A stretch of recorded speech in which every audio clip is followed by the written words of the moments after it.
podamos compartir en realidad en ese sentido de la vida. Así es que, bienvenido. Así, amiguito, nos vamos en vivo y en directo. Ya saliendo, nos conectamos unos segundos antes porque a veces nos deja tirado Facebook. Entonces, tratamos de pescarlo en el momento preciso para poder salir en vivo. Así que estamos en vivo y en directo. Saludamos a toda la comunidad Sin Límites, que nos juntamos 2, 3, 4 veces, ciudadanos y ciudadanas, comunes y corrientes, a tratar de analizar, a tratar de aportar con un granito de arena en estos tiempos tan difíciles para algunos, para algunas, pero también de oportunidad para otros por lo que estamos viviendo como país. Así que muy agradecidos de toda la compañía que nos han dado, comunidad, de su participación, de compartir el video, de sus sugerencias para ir mejorando esta linda comunidad en donde hablamos de educación, sociedad, política, salud, porque de alguna otra forma queremos aportar desde todos los ámbitos a nuestro país que tanto queremos. Y hoy tenemos un invitado especial, un invitado importante desde el punto de vista de la ciudadanía, desde el punto de vista de la figura pública, un ciudadano con opinión, un ciudadano con liderazgo, y que le vamos a preguntar ahí, en algún momento estuvo carta presidencial, lo querían postular, lo querían tirar ahí a la primera línea, y que también forma parte de la contingencia, siempre desde la academia y desde todos los altos cargos que ha tenido a nivel nacional, ha contribuido mucho al proceso económico, principalmente de este país. Así que saludamos al profesor Óscar Landerreche. Él es economista de la Universidad de Chile, académico de la Universidad de Chile. Así que muchas gracias por acompañarnos el día de hoy. Muchas gracias, feliz de estar y de comunicarme con usted. Esto se transmite a la provincia.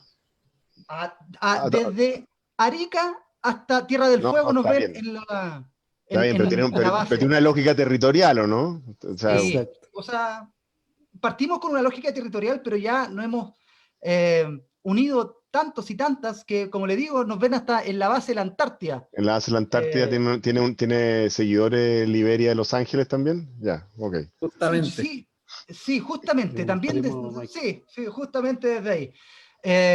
Escritor también, Chuncho, sí, de la Universidad de Chile. Ahí estamos medio divididos, 2 de la U, 2 del Colo-Colo. Nosotros nos vamos, ni Dios lo quiera, pero parece que nos vamos a jugar al potrero. Esperemos que haya un estallido social para poder salvarnos. Yo creo que nunca en la historia ha habido un momento en que el Colo y la U estén tan malos los dos al mismo tiempo, ¿no? Yo creo que es la única vez en la historia, es un desastre. ¿Sabéis qué? Yo creo que tiene que ver con la política por años de los dos equipos, de gastar plata en viejos crack para vender camisetas y descapitalizarse, y ahora estamos viendo los dos equipos las consecuencias de eso. Esa es la... Sí, pero bueno, esperemos que, y si no hacemos otro estallido social, no para que nos salvemos como el año pasado. Para no descender. Saludamos a nuestro amigo Ítalo Gallegos Pulido, nuestro profesor, panelista también. Amigo, ¿cómo está? Gusto saludarlo. Gusto saludarte, Michael, Óscar, Sergio. Esperamos poder aquí conversar y también ir atendiendo las preguntas y las inquietudes que nos manifiesta la comunidad a través del chat de la transmisión por Facebook. Así es, muy bien. Saludamos a nuestro querido amiguito Sergio Fuica Gutiérrez. ¿Cómo está usted el día de hoy? Muy bien, muy bien. Saludo a toda la comunidad, a Óscar especialmente por acompañarnos y bueno, me había perdido un par de días de la semana pasada, así que ahora ya estamos de vuelta para poder compartir como todos los días miércoles, que yo trato de ser ordenado en estar los días miércoles con ustedes. Parece que las clases en la Pontificia Universidad Católica y la Universidad del Desarrollo Está un poco complejo la docencia universitaria, pues en este tiempo es fuerte la docencia, así es que estamos con mucha clase, sobre todo porque hay harto proyecto de diplomados que se hacen.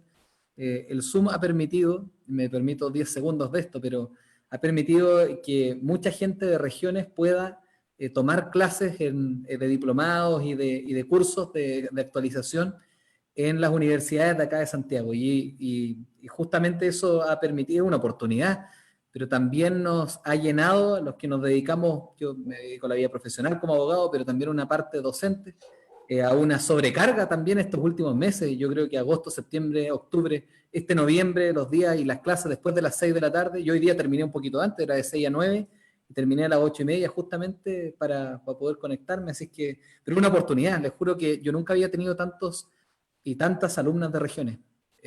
Hoy día en un curso de un diplomado de 60 alumnos, 35 son de regiones, lo que antes eran 5 o 4 que podían viajar y de Valparaíso o de Rancagua, sería.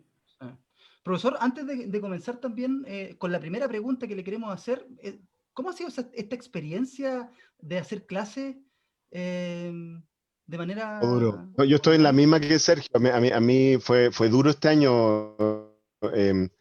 Pasamos la misma transición, además que yo tengo harta responsabilidad en la facultad, además de los cursos que doy, que me gusta mucho y creo hacerlo relativamente bien.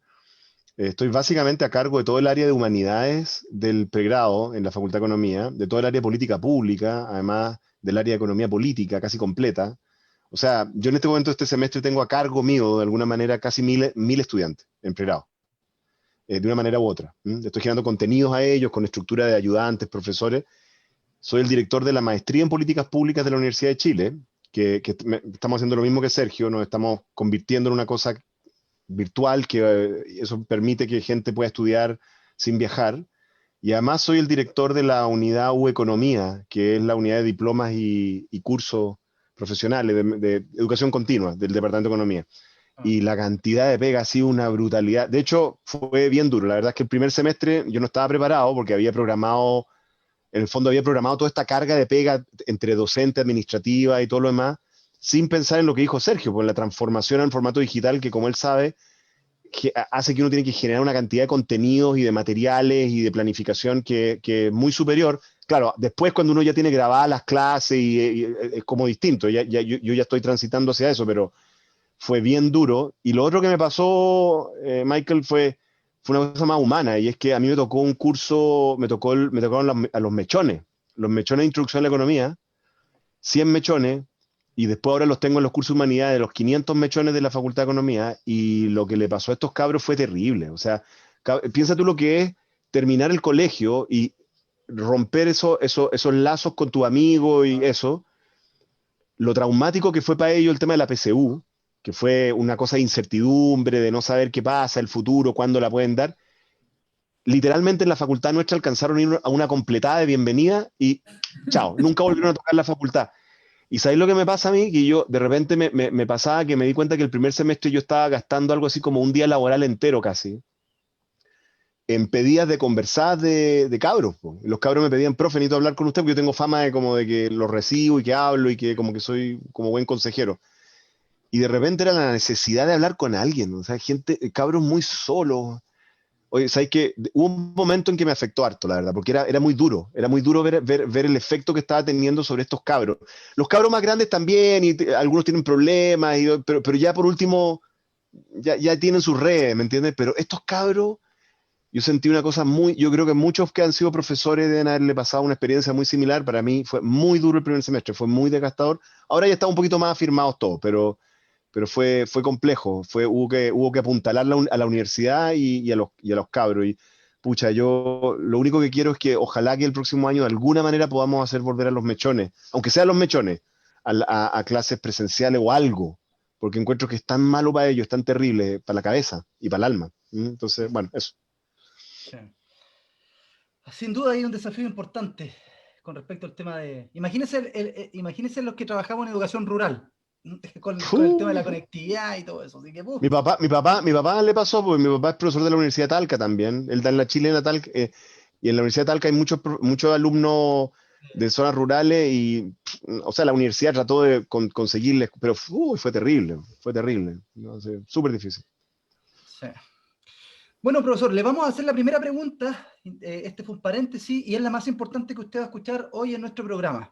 A ver. Queremos saber cómo está usted, cómo está su familia, cómo ha sido vivir este tiempo tan especial, tan distinto, de confinamiento, de pandemia, de miedo, de temores, en lo personal, en lo laboral. ¿Cómo ha sido vivir No, esto desde el humano?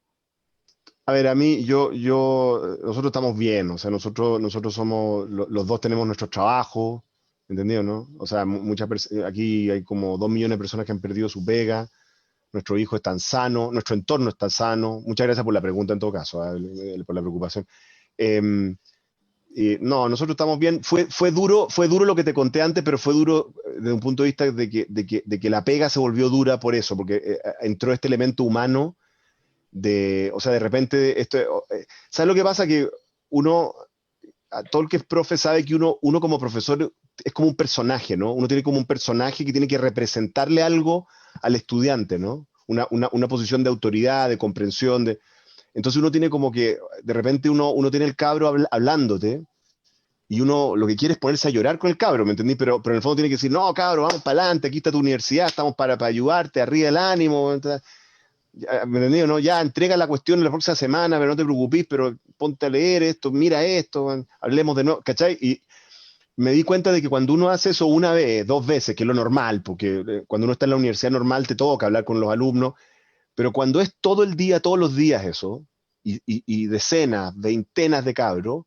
se te va metiendo, ¿me entiendes? Se te va metiendo adentro, se te mete adentro, y de repente había unas semanas que yo terminaba muy mal, man, como con la carga de todo lo que había escuchado. Eso fue difícil, pero desde el punto de vista personal, nosotros hemos pasado bien esto, sin mayores sobresaltos hasta el momento, gracias a Dios. Preocupándome de la salud de mis hijos, que hagan ejercicio, de que salgan, apenas me dan permiso los saco lo que sea, andar en bicicleta, cualquier cosa, para limpiar un poquito la cabecita. Eh, Eso, pero lo que sí, bueno, viviéndolo con mucha incertidumbre respecto a lo que uno ve en el país, porque de repente como que uno se siente, claro, uno se siente un privilegiado por tener su trabajo y estar bien, tener una casa grande en que puedo funcionar y tengo mi biblioteca acá en que puedo más grande que mi oficina en la facultad, digamos, o sea, estoy súper bien, pero bueno, el país está pasando por un momento súper difícil y me angustia un poco, no siento que estemos necesariamente avanzando hacia las soluciones tan claramente. ¿Mm? Sí, Así que eso. sí, ¿Mm? sí. Nos alegramos muchísimo, Oscar, de que puedan estar bien, bueno, nosotros siempre lo decimos, la verdad es que desde la burbuja nuestros privilegios, porque esto y la pandemia vino a visibilizar o a agudizar aún más que el simple hecho de poder conectarnos ya es un privilegio. Entonces, Claro. en una oportunidad, Felipe Berríos, que también lo tuvimos acá, decía que éramos millonarios y no lo sabíamos, pero no éramos millonarios solamente desde el punto de vista de lo material, sino que del poder abrazarnos, del poder juntarnos, y esto hizo y vino a generar toda una separación a nivel Mm. familiar, a nivel todo, nuestros adultos mayores. Así que nos alegramos de alguna otra forma que ande todo bien. Así que ya ahora nos vamos a meter en tierra derecha con el tema del análisis de lo que está pasando en este país, de lo que está pasando en el mundo también, con nuestro querido amigo Ídalo Gallegos. Por favor, usted tiene la palabra, estimado amigo. Bueno, primero que todo poder agradecer a Oscar, digamos, el hecho de poder compartir también lo que ha significado para él este tiempo. Creo que de alguna otra manera este virus eh, que ataca a la humanidad exige que nosotros saquemos lo mejor como seres humanos. Y en ese sentido, muy bien tú lo relatas, o sea, la humanidad se ha visto afectada también desde un punto de vista emocional y por lo también obliga a que podamos sacar lo mejor de nosotros como ser humano para poder comprender al otro en las situaciones que están viviendo a pesar de las responsabilidades que tengamos que cumplir.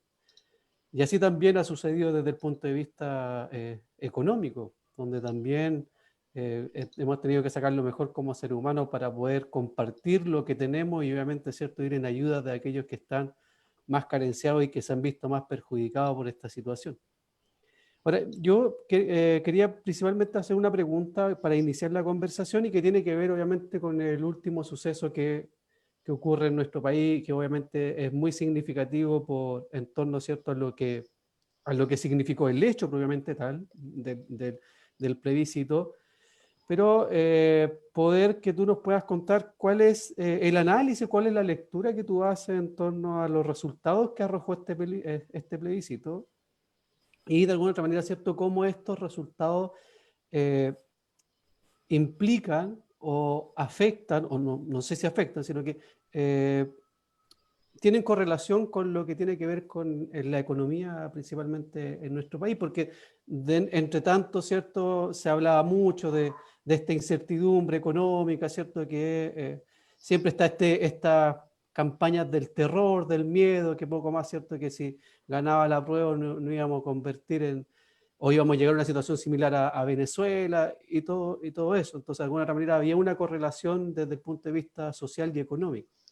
Entonces, tú como también experto en economía, ¿qué lectura tú tienes de estos resultados desde el punto de vista político, desde el punto de vista social, pero también desde el punto de vista económico para nuestro país? A ver, yo creo que el plebiscito y su resultado nos generan una oportunidad para Chile, una oportunidad como país, ¿ya? Y como todas las oportunidades, uno las puede aprovechar o no, ¿no? Y las puede aprovechar bien o más o menos también, ¿ah? O sea, eso es así. ¿Y es una oportunidad para qué? Es una oportunidad para sacarnos de un proceso que se había vuelto relativamente invisible para los chilenos. Y yo creo que hay varias expresiones políticas de eso y públicas. Y es un proceso, tengo que ser justo, esto que voy a decir ahora, yo lo he estado diciendo por muchos años, pero no soy el único, ¿ah? Vemos varios economistas, particularmente en mi facultad, un Ricardo French Davis, un Joe Ramos, o sea, usted no estoy, no puedo, digamos, alegar la autoría de este diagnóstico, porque es un diagnóstico que cualquier persona que mire los números, Dante Contreras lo venía haciendo.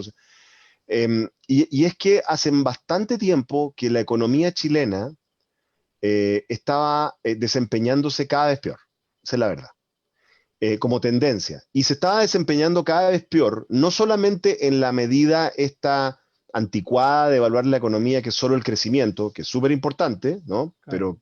Pero en eso, sino también en equidad, en las dos cosas. Porque lo que caracteriza el modelo de desarrollo de la transición a la democracia, que yo considero que es diferente de lo que había en la dictadura, es el intento de hacer crecer el país e ir avanzando paulatinamente en equidad en un país demasiado desigual. Ahora, para el juicio de algunas personas como yo, la velocidad de mejoría de la desigualdad fue muy lenta, a mi juicio, y siempre lo pensé, pero igual hubo una mejoría de desigualdad, pero incluso eso también se había ido deteniendo. Entonces, las dos cosas, ¿entiendes?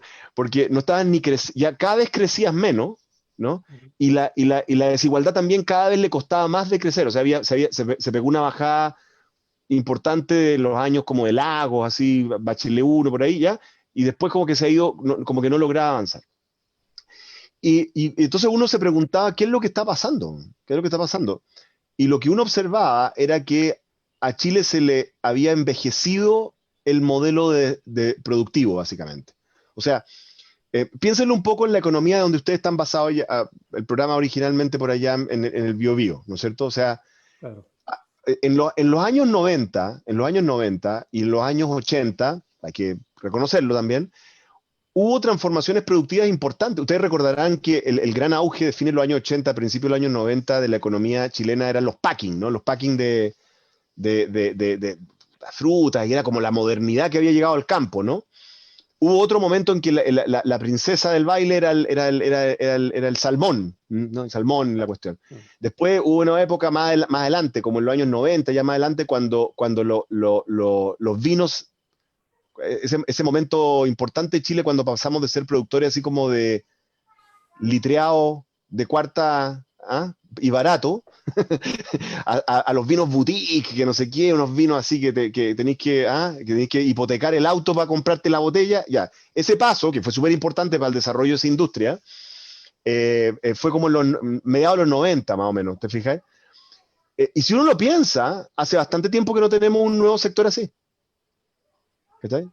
O sea, hace bastante tiempo que no tenemos como, oye, y la siguiente cosa que estamos, hay muchos como proyectos que la economía solar, que el hidrógeno verde, que el litio, que esto y que el otro, pero en realidad, hace unos buenos 20 años que no tenemos un nuevo sector productivo, ¿no? Una nueva cosa que diga, ¿se acuerdan los kiwis en otra época? ¿Ah? O sea, así funciona esto. Lo que funciona es que tú tienes sectores productivos y los sectores productivos te generan un cierto excedente, tú lo distribuyes, ¿sí? y después te rinden menos. Y tenéis que no reemplazarlo, sino sumar otro. Bueno, la economía chilena hace rato que no está logrando eso, y por eso es que no estaba logrando crecimiento ni equidad, porque no tenía los recursos para hacerlo, y por eso es que lo que estábamos logrando de equidad, lo estábamos haciendo todo con déficits fiscales que eran cada vez más grandes, antes de la pandemia y antes del estallido. Porque si no tenéis lucas y tenéis crecientes pedidas sociales, ¿qué es lo que hacía? Endeudarte. Obvio, ya. Entonces había un problema como estructural de la economía chilena que se veía en todos los indicadores estructurales: crecimiento potencial, crecimiento tendencial, productividad, que hace bastante que es negativa en Chile. Negativa, hace como 10 años, en varios sectores, muchos, los principales, y siempre fue positiva. Crecimiento de los salarios reales se estancó, crecimiento de las exportaciones estancadas, o sea, indicadores duros, nada de cosas exóticas construidas para seminarios, no. Los indicadores duros que uno observa, malos, digamos, y otros indicadores más malos todavía, como por ejemplo indicadores de creciente informalización del mercado laboral. Parte de eso tenía que ver con la inmigración, pero no solamente, y una serie de otras cosas, o sea, muchos indicadores malos, ¿ya? Y claro, había una tentación de algunos colegas, porque no voy a contribuir a la caricatura que se hace de los economistas, ¿no? Algunos colegas míos, efectivamente, su actitud era como, ya, están estas cosas que están mal y entonces hay que hacer lo que los economistas dicen. Y casi siempre hacer lo que los economistas dicen era como, hagamos lo mismo que siempre, ¿no? Que era como, desregulemos el mercado laboral, bajemos los impuestos, no pongamos tantas regulaciones ambientales y la cosa va a mejorar. Y la verdad es que eso nunca resultó, ¿ya?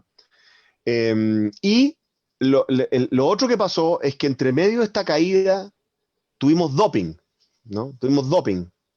¿Y cuál fue el doping? Hubo varios. El primer doping que tuvimos, el terremoto y la crisis subprime, que obligó al gobierno y al Banco Central a meterle lucas a la economía. Entonces, como que nos sentimos bien por un rato, ¿no? Es como cuando uno lo inyectan así con una cosa y uno se siente, es descueve, pero en realidad sigue enfermo, ¿no?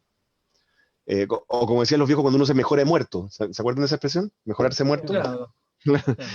Claro, y después vino, antes y después de eso hubo dos superciclos del cobre, porque el superciclo del cobre estuvo dividido en dos partes por la crisis subprime, que duró como 10 años, en que básicamente llegó plata dulce, y entonces nos sentíamos ricos y la gente viajaba, de ahí de Los Ángeles había mineros que vivían ahí y viajaban para allá, de Talca, de todas partes del sur, llenos de lucas, súper bien de lucas, le iba súper bien a los cabros, y felices, y en avión, y la cosa, y súper...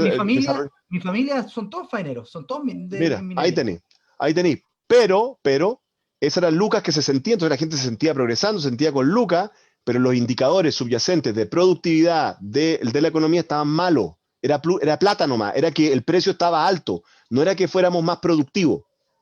Entonces, cuando se fue el precio, se acabó la cosa. Entonces, y no lo aprovechamos, además, para financiar lo que teníamos que hacer. Entonces, mi sensación, y ahí voy a conectar con el tema que tú me estás pidiendo, constitucional, es que Chile hace bastante tiempo que no está siendo capaz de tener una conversación pública y política que nos permita seguir avanzando en términos de nuestro desarrollo económico, entendido como debe ser entendido, como crecimiento y equidad. Y eso uno lo ve en muchas cosas que todos los chilenos sabemos que tienen que hacerse, temas de las pensiones, del agua, del mercado laboral también, ¿sí? De adaptar el código laboral a cómo es el mundo moderno, por ejemplo. Miles de cosas que hay que hacer, que cualquier persona razonable que tenga los pies en la tierra sabe que tenemos que hacer, y el sistema político chileno no lo logra hacer. Mira la reforma de pensiones, hace 15 años que... Oye, el primer diagnóstico sobre el tema de la reforma de pensiones y los problemas que tenía, yo tuve que participar en la famosa comisión Meller, no sé si se acuerdan, aquí, la comisión Meller, de gobierno Bachelet 1. Yo era un cabro chico, literalmente no había terminado mi doctorado, y era el secretario ejecutivo del profesor Meller, el Pato Meller. Ahí salió un informe. Del informe de las recomendaciones que hizo la comisión Meller no se implementó ni uno. Era la comisión de se llamaba de trabajo y equidad, así se llamaba. Ni una se implementó. A propósito de que los diagnósticos estaban, el sistema público y político no estaba logrando procesarlo. Y parte de eso es culpa de las personas y de la frivolidad y de la tontera y de la... Está bien, puede ser, pero yo tiendo a pensar que una parte más importante tiene que ver en cómo funciona institucionalmente el sistema político. En que la manera en que funciona nuestra república no genera los incentivos ni los mecanismos para que lleguemos a las soluciones. Entonces, por ejemplo, una parte importante de los temas de desarrollo económico en Chile tiene que ver con las regiones. ¿Ya? Ahora, aquí tengo que hacer una confesión, que me he dado cuenta que es medio incómoda, ¿ya? Pero la voy a confesar igual. Y yo soy federalista, yo soy como carrerista, soy como partidario de que Chile sea federal. Y me he dado cuenta que los chilenos no lo son, porque cuando lo digo, como que todo el mundo dice, uy, este es como que fuera como seguidor de Trump, así, ¿no? Desde el punto de vista eleccionario, medio cacho que hay en Estados Unidos siendo federales, ¿eh? No, pero yo pienso que ese no es el problema. Ese no es el problema. Ya, Alemania también es federal, ¿ya? Entonces, yo creo en eso. Yo creo en eso. ¿Por qué creo?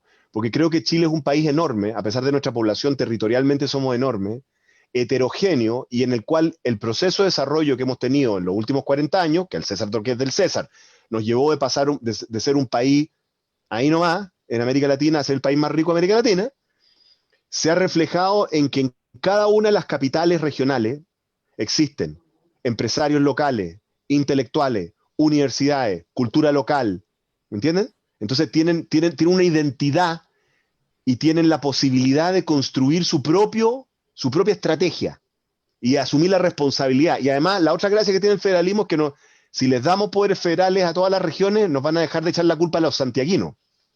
Claro. Porque es re bueno esto de, no, es que la culpa es de ellos que mandan.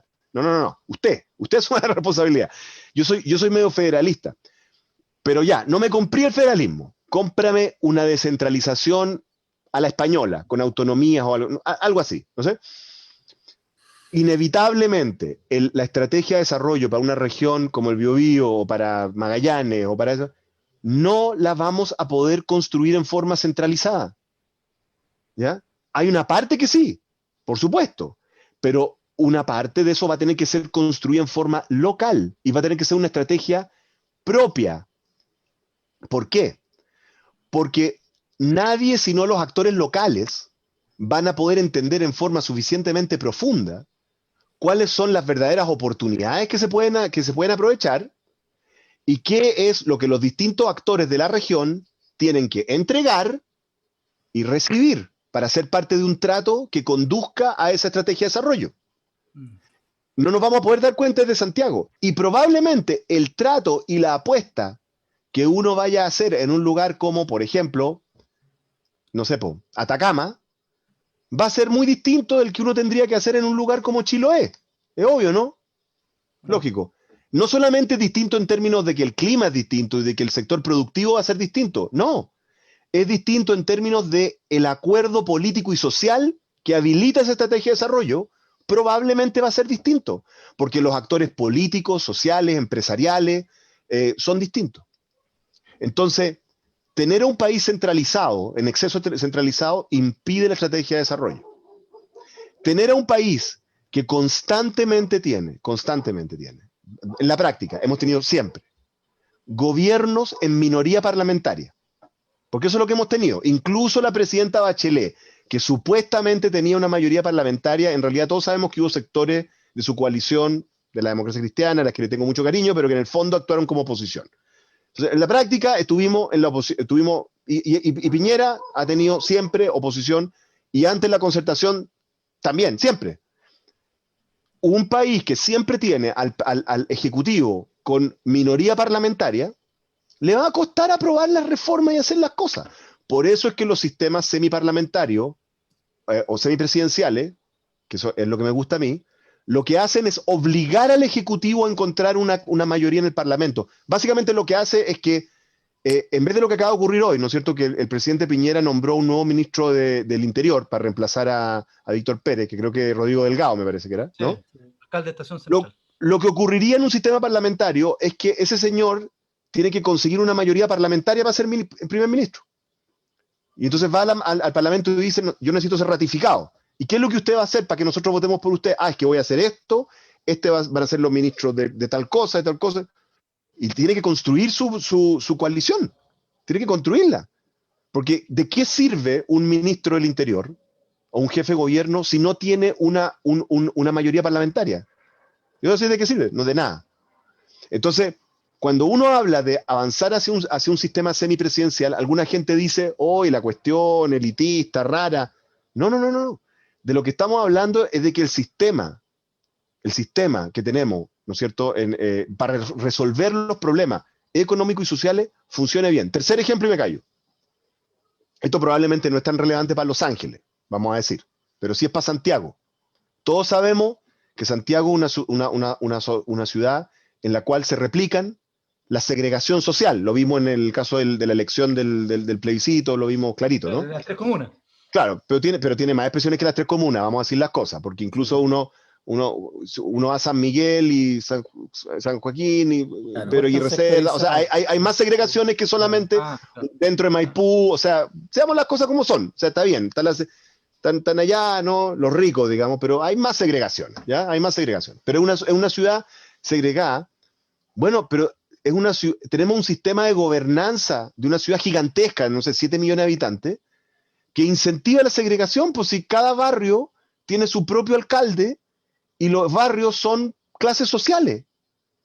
Todas las ciudades del mundo, las grandes ciudades del mundo, tienen alcaldes locales como lo equivalente a las comunas nuestras, pero tienen la figura de un alcalde mayor, pues. Y las políticas educativas son a ese nivel. Y las políticas de defensa, digamos, de defensa de la ciudadanía o de seguridad pública, como se dice en Chile, son a ese nivel. Y no tienen mejores colegios los niños de un lado que del otro. No, señor, porque son a nivel central. Eso en Nueva York es así, Londres, París, Madrid. Claro, por supuesto. Entonces, mira, o sea, entonces uno dice, bueno, entonces algunos de los problemas de segregación tendrá que ver la segregación urbana y las desigualdades urbanas que vemos en ciudades como Santiago, Concepción, Antofagasta, en fin, todas las ciudades que tienen como comunas, pedacitos por comuna, Valparaíso, Viña, Quilpué y compañía, digamos, tendrá que ver algo con que cada uno se la rasca solo y no hay un gobierno, digamos, metropolitano realmente. Yo creo que sí. Entonces, de eso estamos hablando cuando hablamos de una reforma constitucional. Estamos hablando de hacer reformas como la descentralización, como un sistema semipresidencial, como alcaldes mayores. Esas son las que me gustan a mí, no estoy diciendo que tengan que ser esas son las que yo creo que son importantes. Podrían ser otras, digamos, para encontrar las soluciones a todos estos problemas que nos tienen estancados en nuestro proceso de desarrollo. Perdón por lo largo, pero ese es como el marco teórico. Al contrario, Óscar, y en esa lógica, entrando un poco a la trinchera de tu expertise y a lo que tú hoy día te dedicas en la universidad y en tu vida como profesional, dentro de lo que la gente votó el 25 de octubre, todos los chilenos hoy día tenemos la oportunidad, tal como tú lo dijiste, de crear una nueva constitución, una nueva norma fundamental, una nueva carta, que obviamente genera en distintos sectores de la población, porque es minoritaria la votación del rechazo, pero existe en distintos pueblos, y hay en pueblos también que llamaron mucho la atención, no solo Colchane o no solo pueblos como que llamaron la atención por el alto porcentaje, aunque muy poquita votación. Pero entremos a la materia económica, que muchas de las respuestas, muchas de las preguntas, muchas de las dificultades se han arrojado a este modelo económico, creado, si uno lo piensa, en la libre iniciativa económica y el modelo neoliberal. Y el modelo que hoy día está sentado en el desarrollo empresarial, en el desarrollo de todo el nivel económico que pueda permitir dar empleo, que pueda permitir generar mayores oportunidades, mayor posesionamiento y de ese modo mayor recaudación para que el Estado pueda, a través del gobierno de turno, poder redistribuir o asistencializar en este modelo del rol subsidiario del Estado. Y hoy día nos vamos a ver puestos en la oportunidad económicamente hablando. Y estoy pensando siempre desde la libre iniciativa económica hacia adelante, en los 4 o 5 artículos de la Constitución, que denominan el rol hoy día el la forma de económica, la forma que hoy día tenemos como país.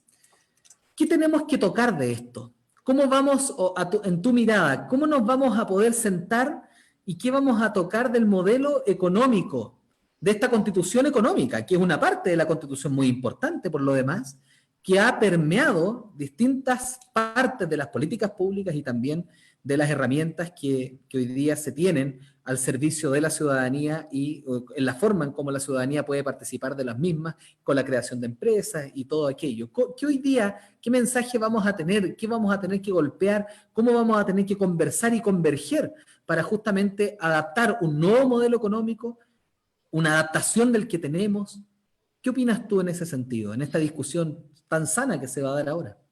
A ver, dos vertientes de respuesta. Una es que yo soy poco partidario de, o sea, una de mis críticas a la constitución actual es justamente que plasma un cierto conjunto de políticas públicas, para decirlo así, súper concreto, y lo que uno podría llamar es que a mí me complica un poco la palabra modelo, porque la verdad es que cuando aprieto a la gente y le pregunto, ¿qué es lo que tú entiendes por modelo?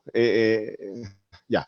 Es como complicado, porque te dicen, no, es que el modelo es que uno tenga que trabajar para vivir. Eso pasaba hasta en la Unión Soviética, amigo mío. Entonces, hay que cuidado con eso. Entonces, pero, a ver, ¿qué es lo que yo creo? Creo que es una mala idea plasmar un, comillas, modelo en la Constitución. Eso es una mala idea.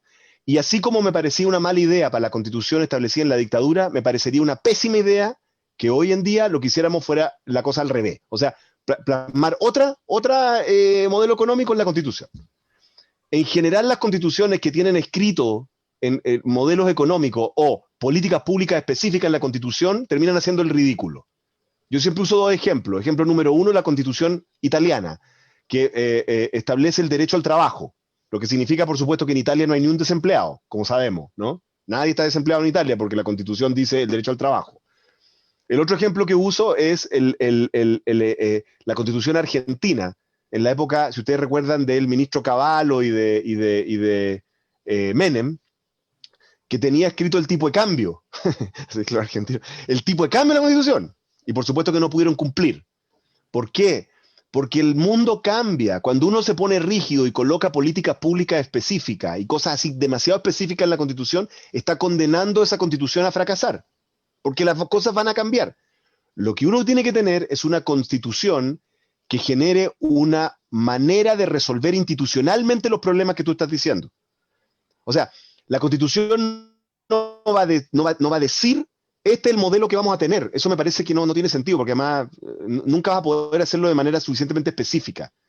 Lo que va a tener la Constitución son reglas de deliberación política, como las que dije en mi intervención anterior, u otras, que permitan que la política llegue a esos cambios que tú estás diciendo.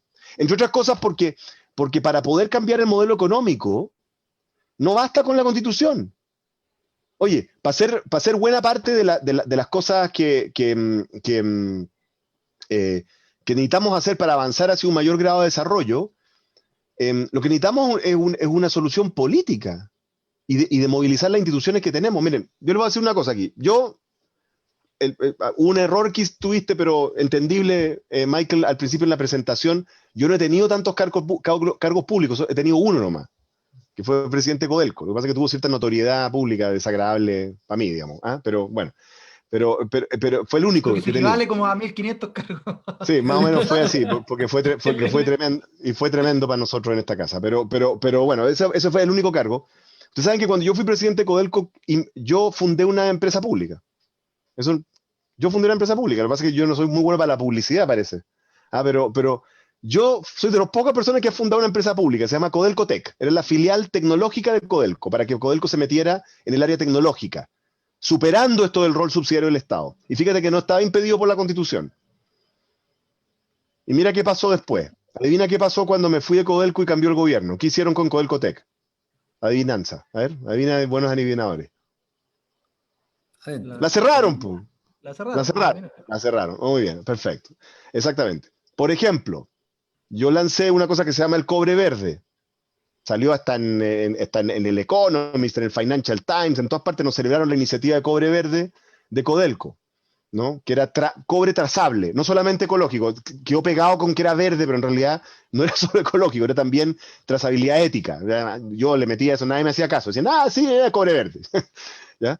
Entonces, el marketing no es lo mío, parece. ¿Ya? Entonces, cobre verde, ¿qué pasó con el piloto de cobre verde? Que tenía un trato con la BMB, para que Codelco le vendiera cobre verde a la BMB.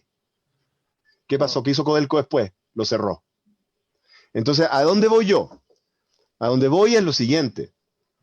Una parte de esto es que la Constitución no te restrinja, que yo creo que hay cosas, tú tienes razón, hay cosas que no restringen la Constitución, pero la otra es que la política funcione bien. Porque sí se puede, pero requiere que la política funcione bien. ¿Ya? Yo nunca logré, y reconozco mi fracaso, es mi fracaso, no le voy a echar la culpa a nadie. Mi fracaso fue que yo no logré, en el marco político actual, conseguir el respaldo político y parlamentario para esas iniciativas. No lo logré. No lo pude hacer. Nunca pude ni siquiera que me escucharan que eso había que defenderlo. Estaban interesados en otras cosas. Es un error mío. Yo me echo la culpa a mí mismo. No le voy a echar la culpa a la política. Es mi problema. Pero yo sí creo que un sistema institucional que funcione diferente, que tenga otras reglas y otro incentivo para los actores públicos, puede generar soluciones como esta u otras, que sean más sustentables y que se pueden hacer desde Codelco, desde la Corfo, desde el Banco del Estado, desde las empresas militares, desde las universidades del Estado. Se pueden hacer, se pueden hacer. El cambio constitucional es un desde. Tenemos que partir desde ahí para eliminar las cosas que limitan la acción estratégica del Estado, eso es lo primero, las cláusulas a las que tú te referías, pero no basta con eso. Además hay que establecer reglas de funcionamiento del sistema político que incentiven que estas soluciones ocurran.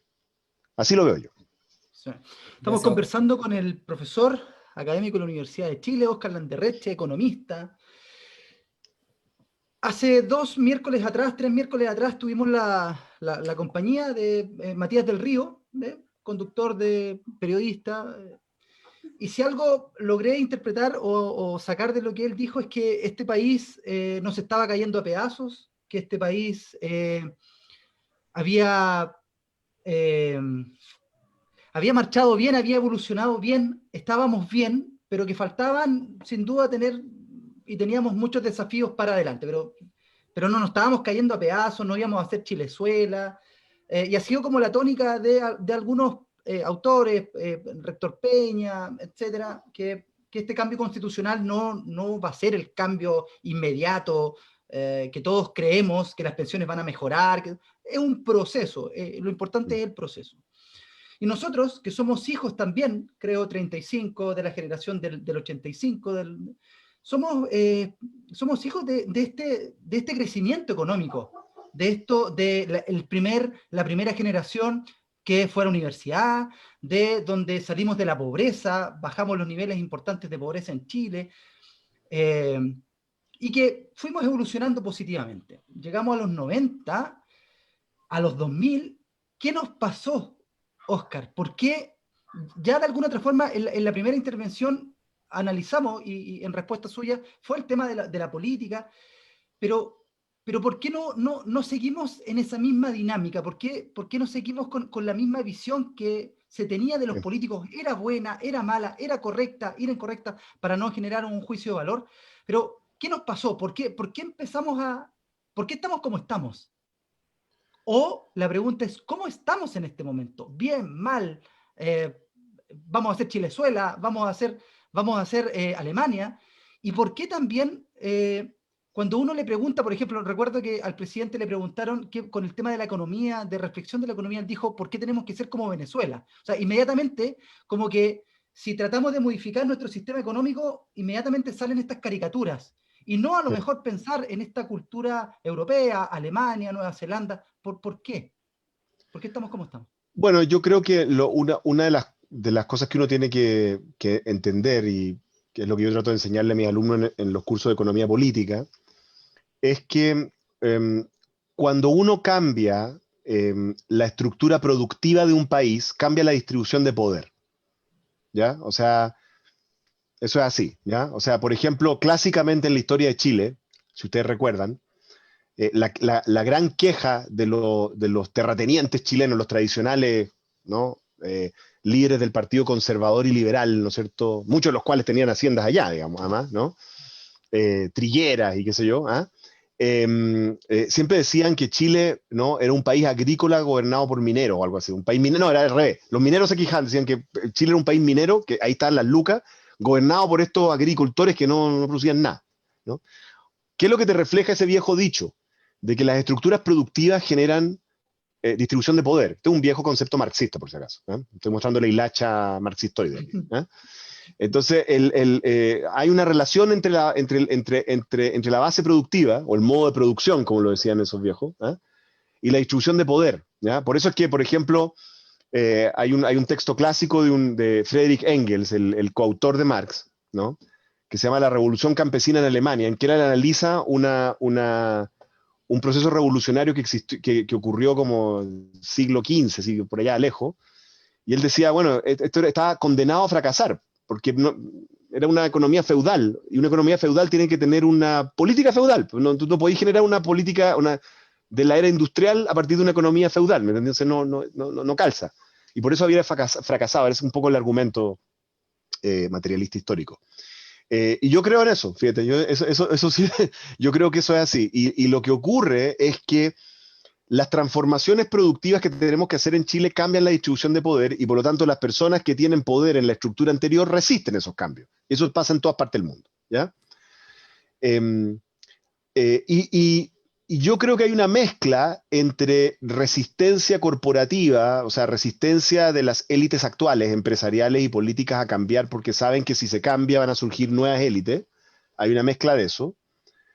Y la otra, yo creo que hay una mezcla entre que durante mucho tiempo, la verdad, es que debido al muy buen desempeño de la economía chilena en crecimiento económico que tú describiste, había cierto nivel de legitimación ciudadana de las élites. Lo existía, sí, era así. O sea, la gente decía, sí, bueno, no me gusta. Incluso la gente, por ejemplo, que era como crítica del modelo neoliberal, por así decirlo, que era como de izquierda. Yo me acuerdo en los años 90, cuando yo volví del exilio con mi familia, la gente te decía cosas así como, no me gusta esto, y la equidad y la igualdad, pero igual estamos creciendo, así que tampoco, ¿me entendieron? Había como una actitud así como de que, bueno, está bien, pero igual, estamos saliendo de la pobreza, estoy mandando a mi hijo a estudiar, me compré un auto. Porque la gente adulta sabe que uno no puede tener todo en la vida, entonces había cierto nivel de legitimidad. ¿Sí? El consumo, la acción del consumo, dice. El acceso al consumo, el acceso a viajar, entonces, en el fondo, había cierto nivel de legitimidad, y a mí lo que me parece que pasó es que esa legitimidad y ese excelente desempeño que tuvo la economía chilena durante algún tiempo, generó arrogancia en la élite. Y yo lo sentía, y lo siento hasta el día de hoy, en una parte de la generación, porque no es todo el mundo, una parte de la generación que fue la protagonista en esa época, que simplemente no acepta la posibilidad que se les diga que hay cosas que ahora hay que hacer distintas que entonces. Así que no, porque lo que hicieron fue tan bueno que obviamente hay que seguir haciendo lo que ellos hicieron. Y por eso como nostalgia a la concertación, ¿me entiendes tú? Que mira, la concertación, yo soy el primero en pararle los carros a los críticos así como millennial de esa época, porque encuentro que además muchas de sus críticas no tienen, primero están mal documentadas y segundo, no son justas, ¿ya? Pero eso no significa que hay que hacer lo mismo que antes, pues, si los países avanzan, pues las cosas cambian, la sociedad y la economía de hoy, la cultura, los mercados internacionales, la tecnología, es completamente diferente a la que teníamos entonces.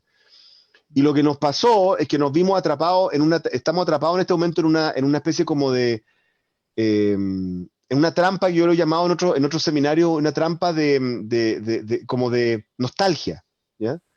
Entonces hay un grupo que está como nostálgico de la concertación y de que hay que volver a hacer la concertación, que yo creo que es absurdo. Hay unos nostálgicos del neoliberalismo duro, de los Chicago Boys, de esa época, ¿no? ¿no? Y la nostalgia es que vuelva a eso. Tampoco va a volver, en ninguna parte del mundo lo están haciendo. Y hay una parte que a mí me parece súper terrible, que es como la nostalgia de la izquierda del siglo XX, que es como, oye, volvamos a hacer lo que hizo Allende, o lo que hizo Pedro Aguirre Cerda.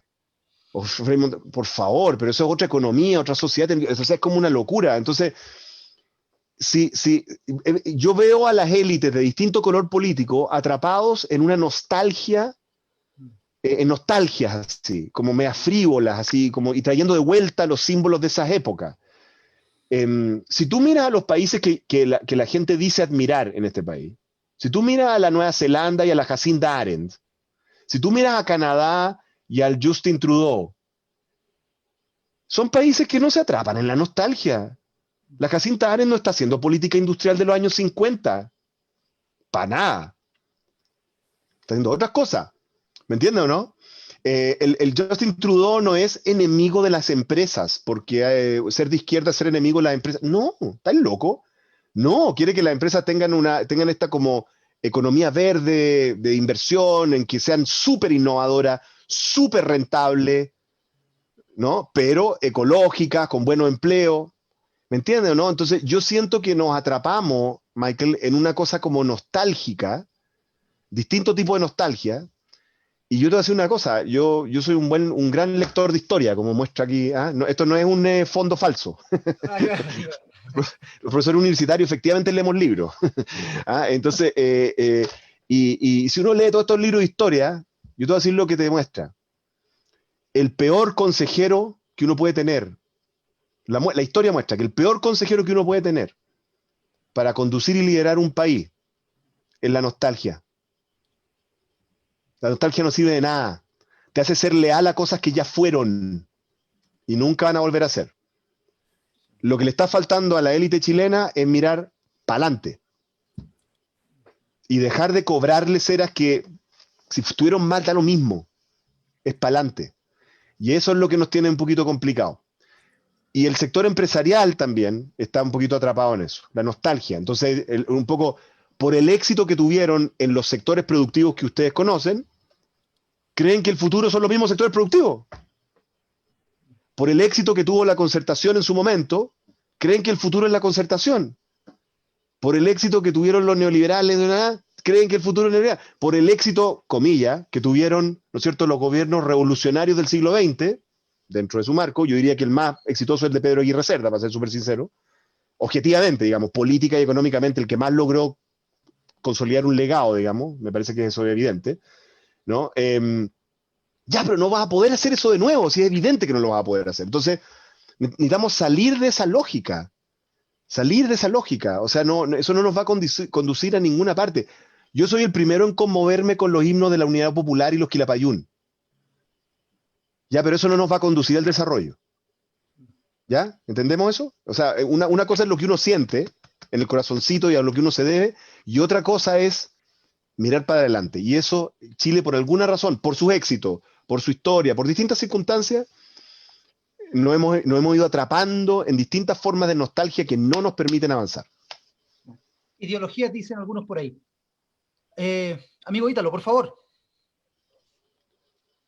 Sí, solo por ejemplo, un poco en la conversación que está desarrollando Oscar, claro, o sea, el tema de la desigualdad, la segregación es parte de todos, está, digamos, es como un cáncer territorial en nuestro país. O sea, en los pequeños lugares está marcada esa segregación. Y yo apuntaría también un poco cómo se fue entremezclando este mundo, este poder económico con también el poder político. Ya Claro. para no dejar pasar en torno a principalmente, ¿cierto?, que dentro de todo el espectro político fue prácticamente financiado por el poder económico. Y obviamente eso también va limitando a poder tomar perspectiva en función de las cosas y que va también posibilitando a poder ir generando cierta empatía con lo que está viviendo el resto de los ciudadanos. Por lo menos esa es como mi visión respecto a eso. Ahora, yo te quería llevar un tema más de contingencia, que obviamente, ¿cierto?, hace referencia a lo que se está desarrollando en Estados Unidos, que es una potencia mundial y que por lo tanto todo lo que pueda pasar ahí claramente va a tener algún tipo de impacto en países como el nuestro. Y bueno, este es un tweet que tú escribiste hoy día y que hacía referencia un poco a, obviamente, ¿cierto?, a la figura de Donald Trump y también sus seguidores, y planteabas de que de ser electo, o más que de tener, digamos, tal grado de adherencia, es un desastre político y cultural.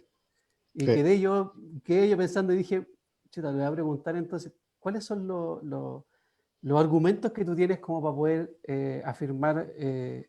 que eventualmente una elección nuevamente de Donald Trump sería un desastre político y cultural?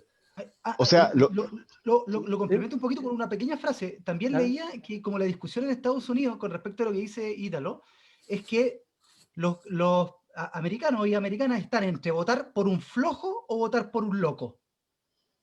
Así, chuta. como que esa era como la... Y claramente el americano iba a votar por un loco más que por un flojo. Eso lo escuché harto y lo leí harto con respecto a como la visión que está pasando entre Biden y Trump, para Sí. complementar lo que decía de una forma... Sí, por suerte en las últimas horas ha ido evolucionando bien esa, y hay una cierta probabilidad creciente de que pierda Trump. Yo creo que de verdad es muy importante. Mira, tengo varias razones, Ítalo, ¿eh? Primero, se relaciona con tu primera afirmación, y es que parte de lo que destruyó la legitimidad de la élite chilena fue la corrupción. Y yo creo que eso es verdad.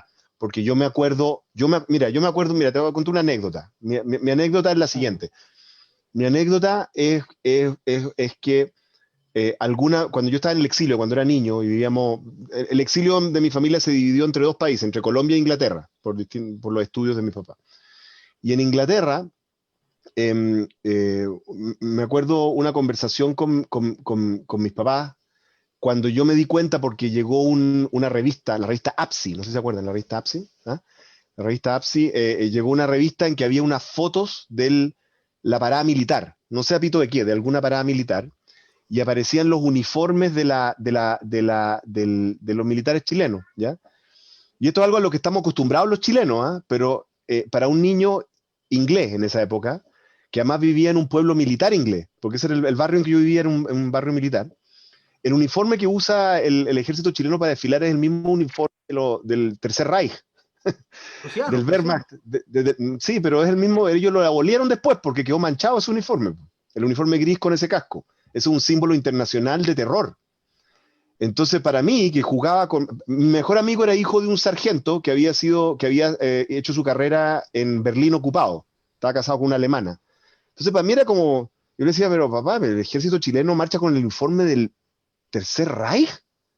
Mi papá me dijo, no, yo te voy a explicar. Me dio la misma explicación que tú me diste. No, que los prusianos, que la reforma prusiana, que ya está bien.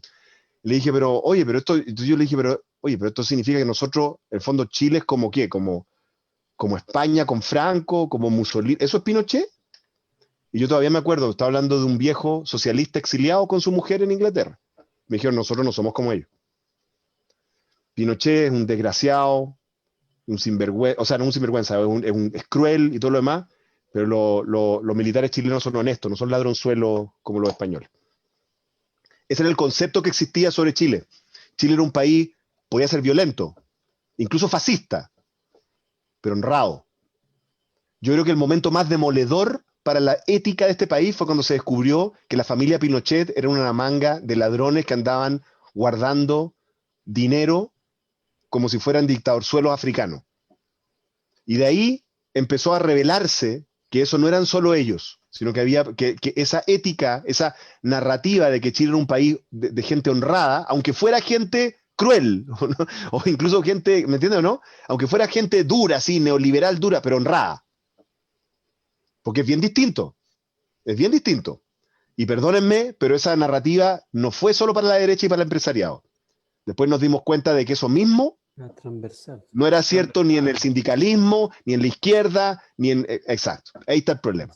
Entonces, ¿por qué lo relaciono con Trump? Porque mi problema con Trump no es que sea de derecha, ni que sea nacionalista, ni que quiera bajar los impuestos. No tengo ningún problema. O sea, obviamente tengo problemas con todo eso.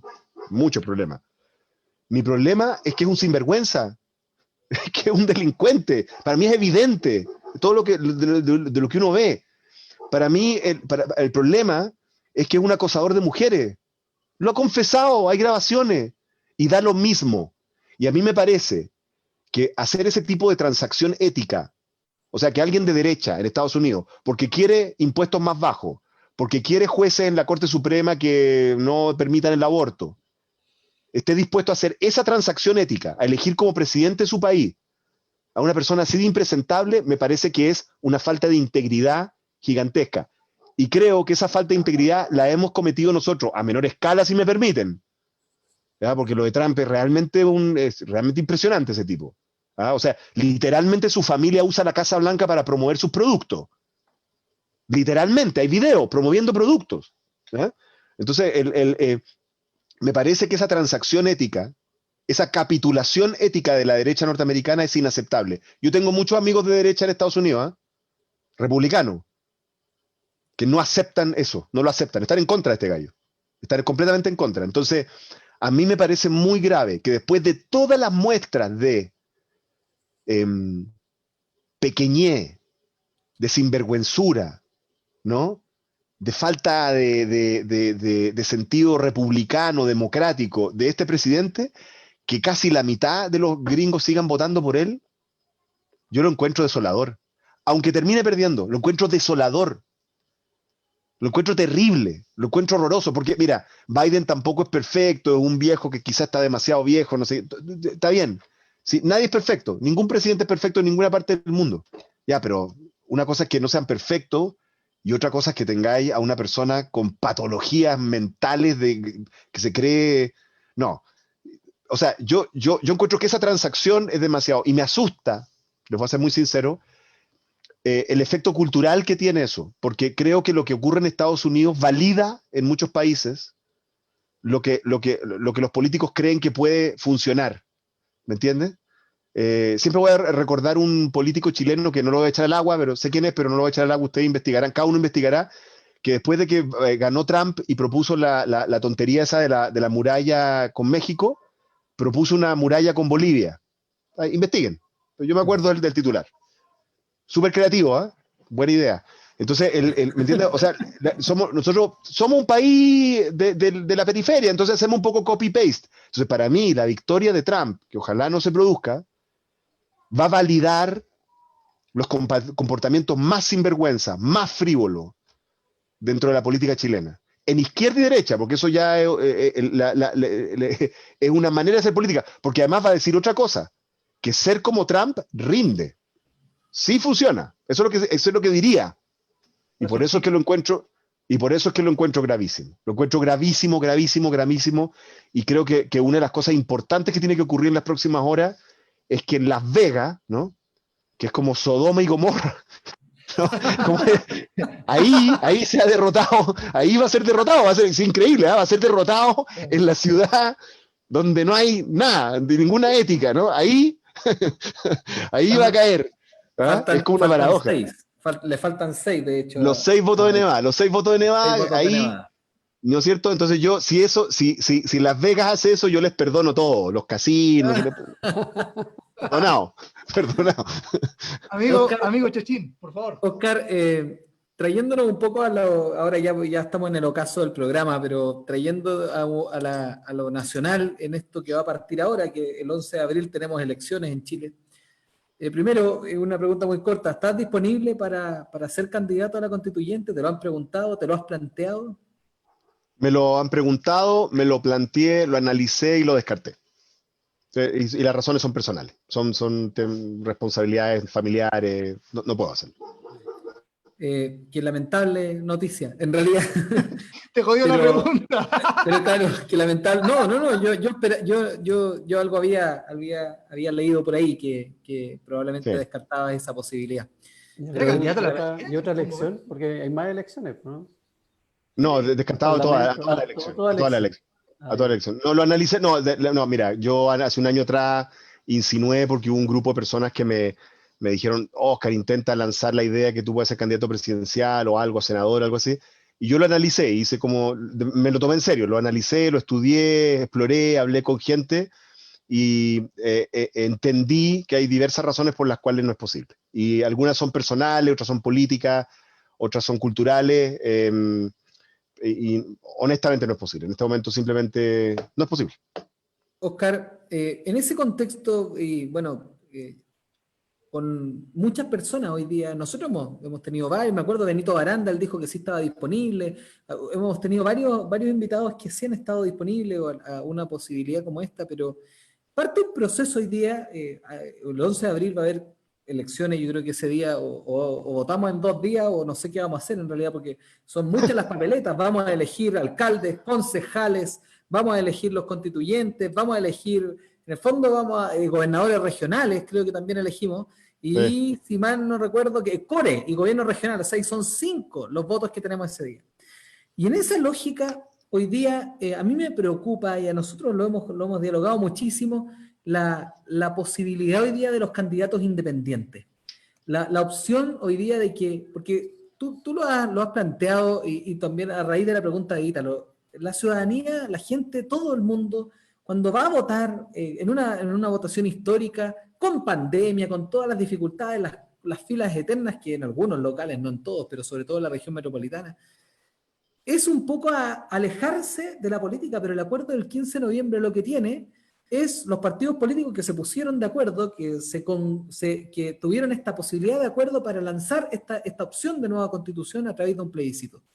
Pero es la misma elección que tenemos de las circunscripciones y los distritos asociadas a la Cámara de Diputados. Y eso obviamente va a obligar a listas, y los independientes en eso corren con una desventaja. Y hay independientes que los chilenos queremos que estén probablemente, pero que ante una lista de 4 candidatos, al revés, no van a poder obtener quizás el cupo de los 3, de los 5, de los 7, dependiendo el distrito en el cual compitan. ¿Qué opinión te merece eso en razón de este diagnóstico que tú nos dabas en las primeras 2 respuestas? De este diagnóstico hoy día de los políticos, de la clase, de la clase política, de la opinión que los chilenos tienen. ¿Cómo hoy día le vamos a plantear a la ciudadanía de frente en la campaña que se va a lanzar hoy día hasta el 11 de abril, que probablemente las personas que puedan ser candidatos van a tener que ir en conglomerados, reunidos con otros para poder realmente tener la opción de ser constituyentes, que ojalá sean aquellos académicos que nazcan de distintos ambientes, de distintos lugares, para que podamos tener, digamos, una discusión sana desde el 11 de abril hacia adelante?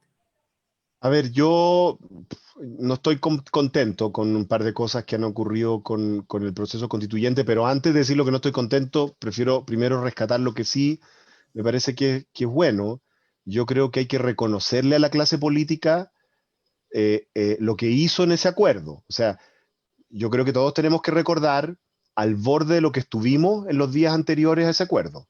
Estuvimos muy cerca de un descalabro institucional muy serio, y esos descalabros cuando ocurren son medio irreversibles, ¿ya? El famoso discurso del presidente Piñera que no fue, ¿ya? Yo creo que ese fue un momento en que estuvimos, de verdad miramos al vacío, ¿no? Por un acantilado. Entonces yo le reconozco a la clase política, por muchos de sus otros errores, le reconozco haber llegado a esta solución, que no es perfecta, está llena de problemas, todo lo que tú quieras, pero le reconozco eso, ¿no? Le reconozco que a nivel mundial dimos una señal potentísima con el resultado del plebiscito. La gente afuera dijo, mira, el lío en que está Chile, y mira, va a tener la primera constitución paritaria, se va a consultar 3 veces a la gente, o sea, reconozcamos eso. Entonces, para no tirar para abajo tampoco a la clase política, cuando hace las cosas bien, también hay que tirarla para arriba, ¿entendés? Eso es uno. 2, sin embargo, creo que hubo incompletitudes grandes, ¿no? O sea, yo desde un principio tengo un tuit viejo ahí que no me hizo caso a nadie, man, pero, en fin. Esa es la otra razón por la cual uno decide no ser candidato, pues si no te hacen caso, entonces, ¿para qué? Bueno, que era, además del tema paritario, a mí me parecía que la constituyente tenía que tener distrito para las naciones originarias, al estilo, en mi opinión, el mejor mecanismo es el de Nueva Zelanda, de nuevo, me parece que no hay para qué inventar el agua tibia, me parece que ya existe. A mí me parecía que era importante el tema de los independientes, en el mismo sentido de lo que tú estás diciendo, y yo planteé otra cosa que aquí me estoy hundiendo porque después del federalismo viene otra más. Yo era partidario de que pudiera votarlo desde los 15 para arriba, de los 15 años para arriba. Creo que hay que bajar la edad de votación. Porque yo tengo la teoría de que cuando uno trata como adulto a la gente se comporta como adulto, no al revés. Entonces, bueno, yo era partidario de eso, esa no creía que nunca la iban a aprobar, obviamente. pero creo que nos quedamos cortos, ¿no? Nos quedamos cortos. Lo de las naciones originarias me parece alarmante que no ocurra. Creo que va a terminar ocurriendo, espero, parece, pero me parece alarmante. O sea, déjame ponértelo dramático. Vamos a hacer por primera vez una constitución en democracia, y Rapa Nui, que es un territorio que está literalmente en otro continente, no va a tener ni un delegado. Uno. No, entonces es increíble, ¿no? Entonces, bueno, en fin, yo creo que eso se va a terminar solucionando, y yo creo que el tema de lo independiente se va a terminar solucionando un poco a la mala, creo. Se va a terminar solucionando en que los partidos políticos, sobre todo los de oposición, sienten la presión, sienten la crítica que hacen personas como la que estás haciendo tú, y van a terminar obligados a ocupar buena parte de sus propios cupos y de sus propias maquinarias, lo que además aumenta la probabilidad de elegir, digamos las cosas como son, invitando a independientes del perfil del que tú estás diciendo, ¿ya? Y ese va a terminar siendo como una especie como de alambrito chileno, ¿no? Arreglar la citroneta con alambrito un poquito. ¿Habría de otra manera? Sí, pero bueno, ese es un mecanismo. Yo creo que al final vamos a tener una constituyente con hartas figuras distintas. Ahora, tengo que decir que hay un delicado equilibrio que tenemos que lograr como chilenos en la constituyente, y es que la constituyente tiene que representar a los chilenos, y eso no siempre son los profesores universitarios ni los abogados constitucionalistas, digamos, ¿ah? Tiene que representar a los chilenos, pero al mismo tiempo tiene que contener cierto nivel de expertise. Armar una constitución no es llegar y, ¿no? Entonces, esa mezcla no es tan fácil, y entonces yo creo que tienen una oportunidad los partidos políticos para ofrecer esa mezcla, ¿no? Podrían ofrecer una mezcla. Entonces, aquí están algunos candidatos nuestros que son, estos candidatos son candidatos que están ahí porque representan sentires, representan visiones, representan lugares, ¿no? Y estos otros en realidad no representan tanto, pero son personas que, la verdad, saben mucho sobre cómo armar esto, porque si no, yo creo que vamos a terminar en un enredo. Entonces, esa mezcla yo creo que es una oportunidad. Así lo veo yo. Gracias, Oscar. Así estamos ya en el término. Nuestro programa pasó volando, súper interesante. Muy agradecido, profesor Oscar, por acompañarnos. Pero antes de eso, últimas palabras. Ítalo, ¿algún agradecimiento al profesor? ¿Algo que decir? ¿Con qué nos quedamos? ¿Con qué mensaje nos quedamos de esta gran clase de economía política? No sé. Bueno, vio que iba a entender, que por último entendí algo. Te va a mandar un quiz de los que le hago online a mi alumno. No, una encuesta en Twitter. Ayer participaron antes en la encuesta en Twitter. Quítalo, por favor. Sí, no, bueno, agradecer a Oscar, mucho aprendizaje, principalmente, obviamente, de él desde un área que uno no tiene mayor conocimiento.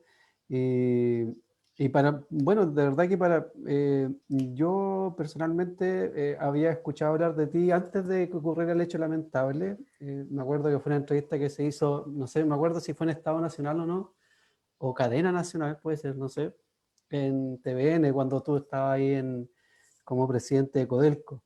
Y para uno que es joven, y, bueno, medianamente joven, y que estaba también interesado en que esta cultura que se ha formado desde la política o desde los que hacen la política vaya cambiando, vaya transformándose, que realmente sean personas que sean representativas del sentir, que tengan esta conexión. Me es grato poder escucharte. Ya pienso Muchas gracias. Es lamentable que a lo mejor no pueda ser candidato o pueda representar a un sector, porque creo que lo que nos comentaba al principio me hace mucho sentido. Creo que eso falta, la capacidad de poder conectar con el otro. A lo mejor nunca vamos a poder ponerlo en los zapatos del otro, ¿ya? Porque cada uno percibe y vive las cosas de manera distinta. Pero creo que el esfuerzo de tomar perspectiva y en función de poder tratar de entender y comprender lo que está viviendo el otro, a partir de la experiencia que tú nos relatabas con tus estudiantes, creo que eso falta en el actor político. Creo que falta que el actor político sea consciente de que él representa, de que él está al servicio y que obviamente, ¿cierto?, no está para ser servido y no está, ¿cierto?, para poder dar órdenes y que el resto acate, sino que al contrario, es al revés. Yo creo que es como un flujo que tenemos que empezar a dar vuelta. ¿ya? Yo un poco soy un poco, no me caen muy bien estos como autodenominaciones de candidatos, yo quiero ser, o cierto, cuando un sector empieza a nombrar, porque creo que hay un proceso que tenemos que hacer antes. Si no lo aprendemos ahora, que estamos en un proceso constituyente, vamos a caer en el mismo error. Tenemos que aprender de que si surge un candidato, que sea porque hay un grupo de personas que están atrás y que conversan con esa persona y le dicen, sabes que nosotros estamos interesados que tú nos representes. Y que la fuerza sea colectiva, y desde esa fuerza colectiva lograr el equilibrio, que me parece muy bien lo que dice Óscar. Lograr ese equilibrio, por un lado, representar a los ciudadanos, pero también por el otro lado, ¿cierto?, ser capaz de poder conformar equipos que le den expertise o una solvencia importante al que representen esa constituyente para poder hacer algo bien hecho y que no sea como dice Óscar, ¿cierto?, que vamos a hacer ahí el loco al final, 2 años, sino que aprovechar esta oportunidad. Y yo creo que esa es como un poco mi reflexión, Michael, en torno a toda la conversación que hemos tenido y que es mucho aprendizaje, pero creo que es un punto clave, creo que es una gran oportunidad. Y así como dijo Óscar, o sea, tenemos la gran oportunidad de poder hacer las cosas muy bien para Chile, pero también podemos hacerlas muy mal y al final podemos estar en un estado mucho peor a lo que podemos estar ahora. Sigue siendo militante del partido, ¿no? Yo O sí. nunca sí. Siempre he sido. Que eso es muy importante porque sacar estas caricaturas de lado, sacar estas caricaturas del socialismo marxista que nos va a llevar a comernos las guaguas y que el socialismo nos va a llevar al despeñadero. No, acá Sí. yo no vi una visión completamente distinta. O sea, lo dije al principio, sé nada de economía, pero claramente desde la percepción que me queda como un ciudadano y ciudadana común y corriente que tiene que ir a votar, no está muy alejado de esa caricatura y de esa dinámica del terror. Óscar, antes de pasar a la reflexión de nuestro amigo Sergio, Patricio Pinilla Valencia dice, saludos a todos, atento a escucharlos. Perla Lermanda dice, ya no vivimos en un solo país, vivimos en un mundo global. Gloria Carrasco Miranda dice, efectivamente, ¿cuánta falta haces ahí? Yo creo que va orientado al tema del postularse al constituyente. A la presidencia. A la presidencial, a cualquier cosa. Humberto Garrido San Martín, que es el director del Liceo de Aplicación de Santiago, dice, muy interesante su opinión. Gloria Carrasco dice, lujo de invitado. Así que ahí muchas gracias a todos. Nuestra comunidad sin límites se ha manifestado en esta gran. Había una pregunta. Si Óscar fuera hipotéticamente ministro de Educación por un tiempo, ¿qué cambios haría? Chuta, no la vi, pero es como para otro. Harto, pero uno.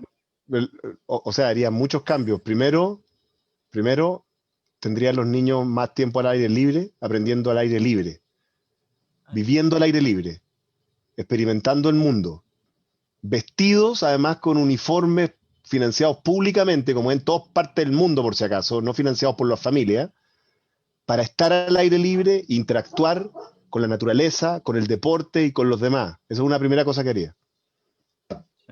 En el próximo capítulo hablamos las otras cosas que haría para enseñar matemáticas. Eso, y para indoctrinar, y también para indoctrinarlos en marxismo-leninismo, por supuesto, también, obviamente. Sergio, amigo, estamos cerrando ya. Última. Sí, obviamente, yo quiero agradecer a Óscar la simpleza. Es muy difícil explicar siempre las cosas complejas, y eso yo creo que la docencia se denota en el momento a momento, porque si no, en ningún caso nos hubieras conversado de ese modo. Y lo que yo voy recibiendo harta de las redes sociales, los comentarios son justamente de que, y muchos comentarios de la gente que entiende lo que tú vas planteando y de ese modo cómo se relaciona, que la economía no es algo que uno ve tan lejano, como inentendible, como que a uno no le pasara. Y eso es algo que los ciudadanos de a pie no entendemos muchas veces, y que es fácil poder acomodarnos de escucharte y de poder entenderlo. Me quiero quedar justamente con una de las últimas impresiones que tú nos diste, y quiero también hacer no solo un mea culpa, sino también tomar la reflexión. Es real que el 15 de noviembre, para poder acompañar lo que tú nos haces como llamado de atención, hubo un acuerdo que nos permitió estar hoy día donde estamos. Es real también aquel famoso discurso del presidente que nos cedió. Yo en ese momento me acuerdo de haber estado fuera fuera del país en ese mismo preciso instante donde se decía que había llegado el ministro de Defensa a la Moneda y siguiendo con mucho estrés, muchas horas de diferencia horaria, pero recibiendo toda esa información y con una angustia. Y quiero aprovechar esa reflexión tuya para plantearlo y para quizás hacerlo, internalizarlo con esa responsabilidad que hay que plantearlo, porque la angustia sentida en esos minutos o en esas horas fue realmente importante, a los que podíamos ver o podíamos analizar de que la violencia se podía apoderar aún más, una violencia de parte del Estado, de una situación tan caótica como la que estamos viviendo, versus hoy día vivir de forma democrática, haber escuchado a las personas en la urna, que nos permite hoy día tener la posibilidad cierta de poder construir un mejor país. Y agradezco, Óscar, que nos hayas dado ese mensaje, porque obviamente hemos tenido a muchos invitados que cada uno va planteando y plantando una semilla, no solo nosotros que nos toca el privilegio de poder escucharlos directamente o tan íntimamente, porque uno ve 4 pantallas, pero hay muchos que nos están escuchando que también les permite poder ser permeados por rescatar cosas tan sencillas en las palabras, pero que fueron y son hoy día tan importantes para lo que como país estamos construyendo. Venía y he venido un tiempo con una desesperanza bastante aprendida, y creo que después del 25 de octubre me lleno de esperanza y de posibilidad, con el corazón muy lleno de que tengamos la opción de construir en estos años que vienen un mejor país. Y me queda esa sensación también de escucharte, de las ganas de construir un mejor Chile para todos nosotros. Un abrazo grande y muchas gracias por este programa. Sí. Antes, y para finalizar ya y darle la palabra final a Óscar, me quiero quedar con un tuit que también puso que dice: es cierto que no hay suficiente belleza en el mundo. También es cierto que no soy competente para restaurarla. Tampoco hay franqueza, pero aquí puedo ser de alguna utilidad. Estoy trabajando, aunque estoy en silencio. Club Octubre Averno 2006. ¿Algún mensaje para esta comunidad, complementando el lindo mensaje que está en su Twitter? Sí, ese es un poema de Louise Gluck, la premio Nobel de Literatura reciente, de poesía, que es como choro cuando uno le dan el premio Nobel a alguien que uno ha leído, que no siempre es cierto, ¿no? Entonces como que porque uno se siente como que uno es parte del premio, ¿no? Claro. Así que no, ella es es una filósofa para mí. Es muy bonita. Mira, yo quiero terminar simplemente reforzando lo que dijo Sergio, ¿ah? Que en el fondo miremos con perspectiva histórica, ¿no? Con perspectiva histórica la oportunidad que tenemos como país. Mira, el mundo entero está en crisis su democracia. Miren a los gringos. Pero miren a los gringos, miren a los españoles, miren a los franceses, miren a los ingleses, miren. De hecho, las crisis de todas las democracias occidentales es tanto que hay un pensador que se llama Ian Bremmer, que es un gran analista político, muy famoso en Estados Unidos, que acuñó un término para esta era, que no es la era del populismo, según él. Él lo llamó la era de la recesión democrática, así como cuando hay recesiones económicas, pero él dice, no, este es un momento en que la democracia está en recesión, ¿no? O sea, está como a la baja, ¿no? Y después tiene que recuperarse. La recesión democrática, la crisis de las democracias liberales. Y Chile es una expresión más, y las protestas en Chile, nosotros, por supuesto que para nosotros son lo más importante, pero al mismo tiempo estaba incendiado el Líbano, estaba Hong Kong, estaba en los gringos, hoy está tapizado todo Estados Unidos porque esperan protestas violentísimas, si es que no salen las cosas bien. Entonces, y nosotros estamos insertos en eso, pues de hecho, las manifestaciones chilenas fueron transmitidas en todo el mundo, las tesis, ¿no sé? Las famosas tesis tuvieron un impacto en el movimiento feminista de cuarta generación en todo el mundo. Entonces, entendamos que nosotros como país somos un país más en estas tendencias globales, y somos un país que su misión es encontrar una solución, que va a ser nuestra, ¿no? Para este problema. Pero aquí hay una cosa que yo creo que tenemos que rescatar. Chile siempre ha tenido una vocación de ser un país vanguardista. Mira, el mentado Pedro Aguirre Cerda, fundador de la facultad donde yo enseño, de la Facultad de Economía en la Universidad de Chile, la fundó él, por si acaso. Pedro Aguirre Cerda cuando estableció el Sistema Nacional de Salud chileno, y el ministro era Salvador Allende, ministro de Salud. Ahí lanzó su carrera política a la presidencia, comenzó ahí, siendo ministro de Salud de Pedro Aguirre Cerda. El Sistema Nacional de Salud que establecieron los radicales en Chile en esa época era equivalente al que establecieron los ingleses, de los que se sienten orgullosos hasta el día de hoy.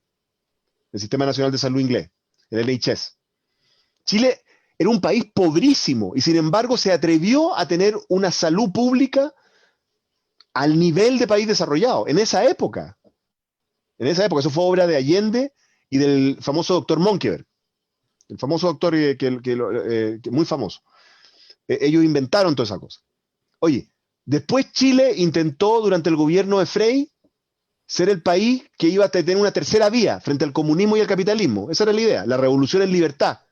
Oye, y era de fama internacional, era la primera expresión real de la doctrina social de la Iglesia en serio, ¿no? Afuera de Europa.